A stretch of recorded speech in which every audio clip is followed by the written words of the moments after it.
Imagine walking out of a packed nightclub in London at 3 a.m.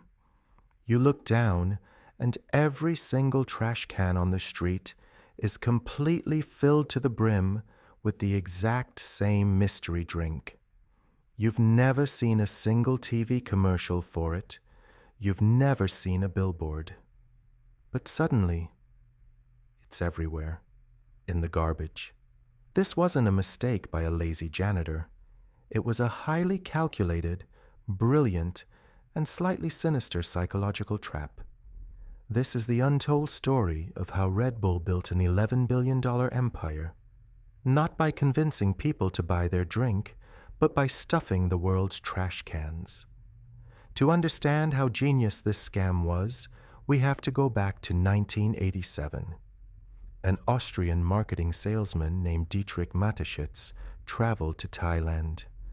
While there, he discovered a sweet, uncarbonated local drink that cured his jet lag. He bought the rights, added bubbles, and created Red Bull. But he immediately hit a brick wall. The global beverage industry was a brutal monopoly ruled by Coca-Cola and Pepsi. They had billions of dollars in advertising budgets. Red Bull had next to nothing. Even worse, when Dietrich conducted taste tests before launching, the results were a total disaster. People literally said, "This tastes medicinal," and "It's disgusting." Nobody wanted to pay double the price of a Coke for a tiny can of weird-tasting liquid. Red Bull was on the verge of bankruptcy before it even started. Dietrich realized that traditional marketing was a waste of money. If he bought a TV ad, people would just ignore it. He needed a shortcut straight into the human brain. He decided to exploit a powerful psychological flaw in human evolution called social proof. As humans, we are fundamentally insecure creatures. We rarely buy what is actually good. Instead, we buy what we perceive everyone else is already buying. If a restaurant is empty, you walk past it. If there's a long line outside, you want to get in.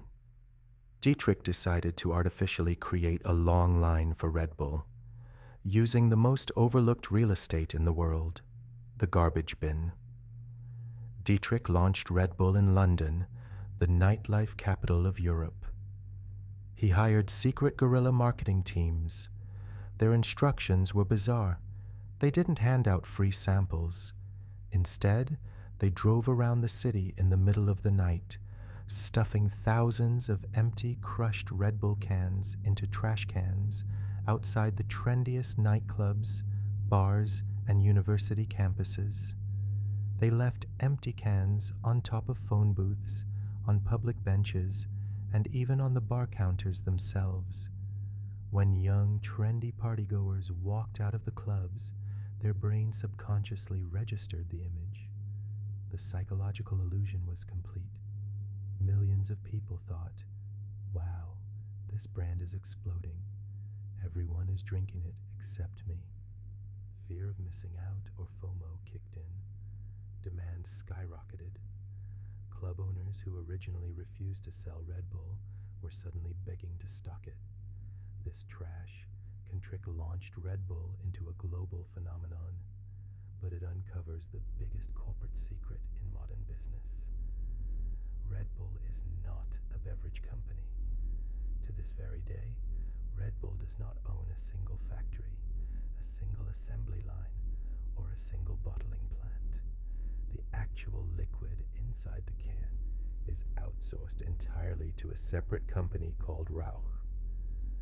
Red Bull is nothing more than a giant marketing agency that sells an aggressive